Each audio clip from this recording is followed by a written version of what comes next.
We're smooth 98.1 FM. It's gone exactly 27 minutes before it's 8 o'clock, and it's still the 11th of April, 2024. It is a Thursday. Take it easy. It is a public holiday. Calm down, take it slow. Let's go. It's time to get into the newspaper headlines this morning, and I've been joined by ANA's analyst this morning. Mr. C, good morning to you. Good morning, Omatseye. Good morning, Lagos. Happy Eid al-Fitr to you. I wish you the same. All right. So, and also we wish you the same as you're listening, but we expect you to be part of the conversation this morning. If you would send us a message on WhatsApp at 0809 444 0981 will be where you send the messages to. So we're expecting to read that relating to the headlines this morning on Freshly Pressed. Then there would also be time for you to race down to YouTube and subscribe to our YouTube channel on youtube.com/smooth 981 FM Lagos will be where you can find us and then leave a message there for us. That said, let's get into the first paper this morning, Mr. C. Let's pick up the space with the Punch newspaper. The headline there screams, tariff hike. Federal government plans to 1.5 trillion naira savings and of course 2.5 million meters installation this year. Talk to us, and would this compensate for the recent hike in tariff? Okay, thank you, Mas. So, as a continuing fallout of the recent announcement by the Nigerian authorities that the subsidy for customers on Band A of the Nigerian power and power meter categories has been removed, continues to play out. Now, Band A customers typically should get at least 20 hours of power supplied on a daily basis. Now, that is the ideal situation. However, the reality for a number of consumers across the 11 discos in the nation is a lot different. Now, on the 2nd of April, 2024, Mr. Bayo Nanuga, one of the special advisors to the president, did indicate that we would get savings of at least 1.1 trillion naira. Now, we have immediate aid to the Minister of Power coming out to tell us that the savings will be in the sum of 1.5 trillion. Now, clearly, there is a discrepancy between the figures put out to the public by these two government aids. But they still fall within the range of 1 trillion naira. No. So, Omas, we shouldn't be dealing with ranges. We should be dealing with exact figures. So it's a bit disappointing that two government aids cannot even get their facts right. But that's a story for another day. Now, in the budget for 2024, 450 billion naira was set aside or was approved. Now, maybe that explains the discrepancy between the 1.1 trillion and the 1.5 trillion, because it's about 400 to 450 billion naira. That's the difference. Now, they've also spoken about trying to ensure that each year for the next 3 to 5 years, at least 2 million meters to 2.5 million meters will be supplied. Now, my question to the authorities is this. This is April 2024. We've lost the first quarter of this year. That is the months starting from January down to March. So you have 8 months left. Now, assuming you had the full year and you are delivering 2.5 million meters, on the average, you should be looking to do at least 200,000 meters on a monthly basis. Now we've lost January to March. What are the signs or what are the indications that we will actually make the best of what is left in the year? Now, estimated billing has always been a problem, and it's a problem not only for the discos, it's also a problem for the consumers, because more often than not, when the consumers are presented with a bill, they're likely to dispute it. And then what happens is negotiations go on officially or unofficially, and they reduce sum is paid. Now, why Nigerian consumers cannot be metered remains a question to be answered. At the last count, we're looking at least 7.1 million consumers. Now, we do know that there's a local metering initiative where we got local producers to manufacture these meters. However, they've run into some very interesting times. The devaluation of the naira has not helped matters. And it's interesting to see where they are at the moment. So big questions in the air. And they insist that the removal of the subsidy for the Band A customers will ensure that they get these savings. However, my question remains, as part of the regulations, if your feeder does not supply power 20 hours daily for 2 or 3 days, immediately it gets downgraded to the next category, which is Band B, which is 16 hours. So if 80% or 90% of the presumed or supposed customers on Band A are downgraded to Band B or even Band C, where exactly will these savings come from? Because these savings are predicated on the fact that the customers will remain within that Band A and they will receive services. So it's one thing to increase the price by over 300%, but it's clearly another thing and quite a Herculean task to ensure that you deliver what you have promised. And we all know the stories of the challenges with the Nigerian power industry. So it's all up in the air. Let's see whether these savings, these proposed or calculated savings, will actually translate into reality. But again, looking at the other leg of the headline, which talks about the 2.5 million meters to be supplied. This isn't the first time. We had what happened to the first initiative to roll out meters out. And how successful was that?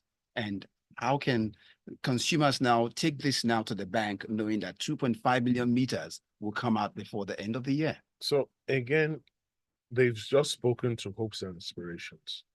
There are no details, no indications with which to benchmark this declaration. There are no timelines. So, like I said, we've lost the quarter. The announcement is being made second week in April, right? When do they intend to start? What zones are they starting from? Who is going to be in charge of the rollout? Is it the discos, or can the consumers approach the meter manufacturers directly? So it's all up in the air. What will the cost be? Because the costing the last time certainly will not be the costing today. Will they pay these costs over a period of time? How long? So these are all questions that need further clarification, and it is only hopes that in the days or weeks ahead that we'll receive the needed clarification. All right, moving along, let's expect your messages. We'll see a couple of messages coming in already relating to the headlines. Let's get your thoughts across on 0809-444-0981. That would be as a WhatsApp message. We're, of course, streaming live on youtube.com/smooth981 FM Lagos. Subscribe and leave your comments there. We'll pick them up shortly. Let's go over to the Nation newspaper. Of course, still talking about revenue, just as the power sector is looking at cutting out revenue, subsidy to give revenue to the federal government to get into other areas. This next story seems to tie to that relation. And then that's the Nation. It says, government to firm up non-oil revenue plan. And let's see, what's this talk about non-oil revenue? How long can we be on this drive to make sure we get other sources and move the country away from being mono-product economy? Okay, so thank you, Mas. So the government is proposing to submit a bill to the Senate, and it's called the Emergency Economic Bill. Now, what this bill seeks to do is it seeks to focus on non-oil sources of revenue. And what does that mean? Broken down into simple English for the average 4 or 5-year-old Nigerian. What it simply means is this: they're looking to increase the tax base, the tax net of this country. They're looking to bring in more people into the tax net and ensure that they receive more income from taxes. And they also want to look at the issue of exemptions and duty waivers, because as at the last count, they accounted for nearly 1% of Nigeria's GDP. Now, in an ideal situation, this is actually a very good move, because the government at any point in time needs to increase its tax net. However, you cannot divorce this attempt or this seemingly laudable initiative from the fact that the economy right now may not be able to absorb the shocks this bill will bring when it is passed. Because let's be honest with ourselves, we saw the performance of a lot of companies last year. They really struggled. In some cases, due to Forex distortions, shareholder funds were wiped out. But luckily, these companies are all owned by foreign companies, so they will inject capital. But if that could happen to the big guys, how many small-scale businesses, how many mid-scale businesses actually struggled. It will be interesting to get the real figures, the complete figures. Now, how many people do we want to tax? When was the last time we did a census? Because you also need a census to help you plan properly. So this new renewed tax drive is on the back of what projections, what data, the data they're relying on. Is it 100% correct? Is it something we can even take to the bank? Now, where the people are struggling to even survive, are these the same people then expected to pay the tax? So it's an interesting scenario for the government and its aides, and they need to go back and re-strategize, because I'm not sure that the timing of all these events, when coupled together, when you tie all the dots, will help Nigeria. You've raised the price of power, right? And supposedly a number of Nigerians are on band-aid, whether or not they receive the services, that's a different conversation. People are dealing with the increasing cost of foodstuffs, increasing cost of living on a daily basis. Then you now want to throw this in. Very interesting times. All right, Mr. C, still with that story, digging in, I understand from that story itself, it is stated that they're looking at as much as 10 trillion naira could come out of this. And just look at the government since it came on board. Month after month, it would seem like the revenue drive, and from what FAC is dishing out, it looks like revenue is coming in, and this government has not been shy in terms of bringing in revenue. So amongst two things, we must note that the naira depreciated. So with the same amount of dollars, you're getting more naira. That's the first thing. Now, I don't know how they got to 10 trillion. I don't know what methodology was applied. I don't know what figures were looked at. But 10 trillion naira is a big stretch. And let's put it in context. How much did the Nigerian government earn last year, January to December? So where are they expecting people to get 10 trillion? Where are they expecting people to pay tax, people and companies to pay revenue of 10 trillion? Now, nobody's really addressing the rot in the oil industry. That area hasn't properly been cleaned up. Every day we continue to receive stories, we continue to read stories of our crude oil being stolen, and seemingly nothing or next to nothing is being done about it. But Mr. C, it would seem as if you also ignore the fact that they say little drops of water, because when you raise question of where would this money come from, the taxes, but do we really underestimate the population we've got? Let's say estimatedly over 200 million Nigerians, and let's say not all 200 million pay, but by widening the tax net, what if you're having, let's say, 40 million people pay tax? Okay. And little drop, even if it's about, let's say, 100 naira, let's assume wrong with that.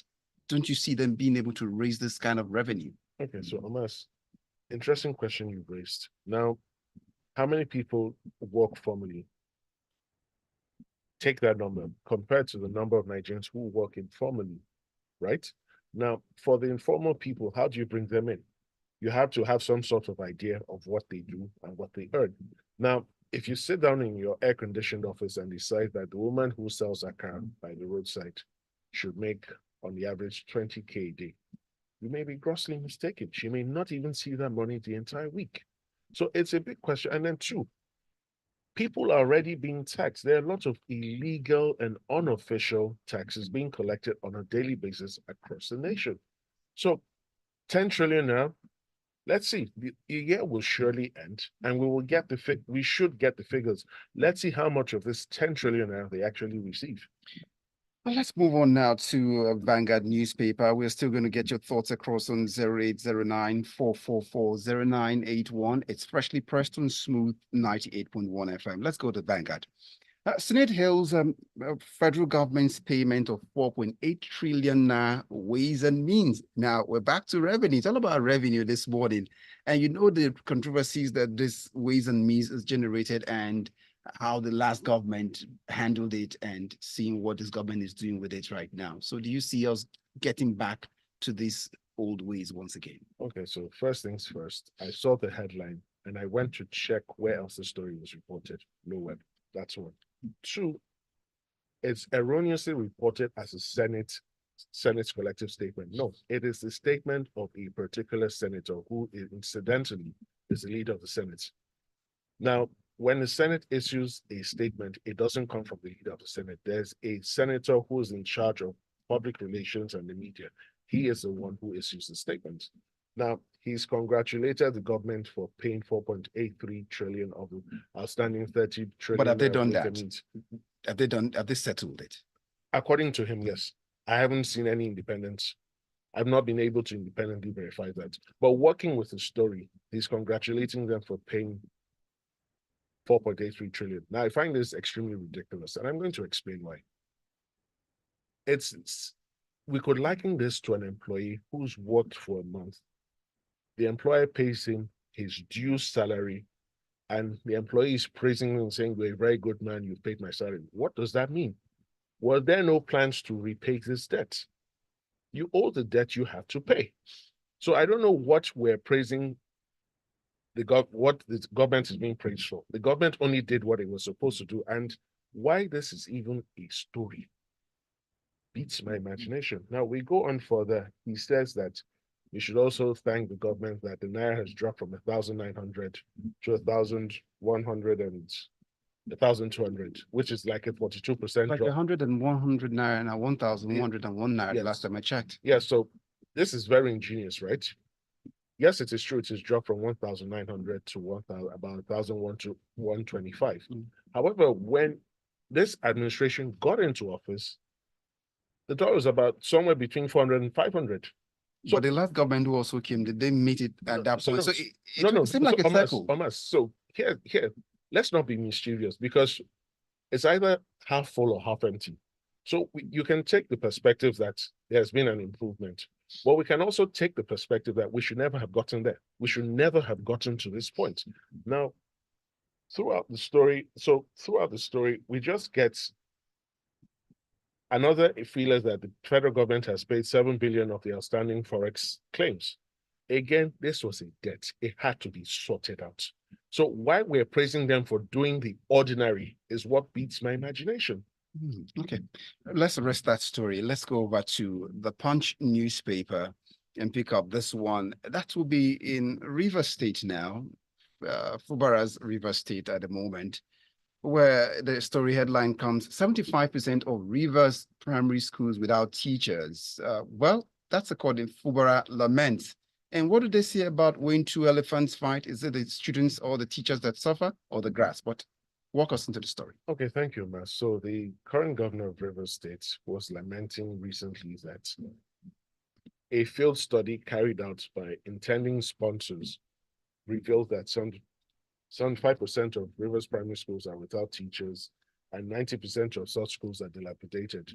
Now, this is a very interesting statement. I know there's just been censorship. There's a lot of hyperbole in it. Now, let me explain. It is practically impossible for a school not to have any teacher. It is extremely ridiculous. Yes, it was said to gain certain political mileage, but it simply cannot be true. It beats every sense of imagination. So how long have they been without teachers? So what do the students do every day? And when they are transiting from one class to another class, on what basis are they doing that transition? So yes, it's safe to say that they don't have a sufficient number of teachers. That is more believable. It's also safe to say that some of the schools are dilapidated. That is also very believable. But to say this, it's just a dig at his predecessor, really, and it's unnecessary. Now, the truth of the matter is, he has been in office for 10 months. This is the 11th month. What have you done about it? And you know, Mr. C, just picking up the story of this 75% will be getting an A in failure, a very sound A in failure in terms of no teachers. That's conversation. So no teachers. So what? They just report to school and they play the whole day, or what? That's an indictment. And so it's an indictment. So what was Wiki commissioning and schools? And so like you said, it was a dig now. Yes. So what are we saying? So the truth lies somewhere in between. Yes, they need more teachers. And this is not isolated to Rivers State. It's across the nation. You will find that a lot of the schools need more teachers. A lot of the schools need proper renovation, right? But to suggest, again, No, this is ridiculous. Let's let Fubara's River State rest for now, and probably maybe they just dig in more better for those who spin these things probably next time. Let's go on to, okay, let's pick up a few messages before we get back to the next headline, which is still school related. Let's go on to Ajayi Oloniluwa's message from Magodo Jari Sherry. It says, the categorization of electricity consumers with the so-called bans is an insult to the intelligence of Nigerians and the continuation of the fraudulent estimated billings, which can only happen in Nigeria. It has nothing to do with subsidy that has been removed since 2011 when the sector was privatized. That's Ajayi Oloniluwa's thought from Magodo Jari Sherry.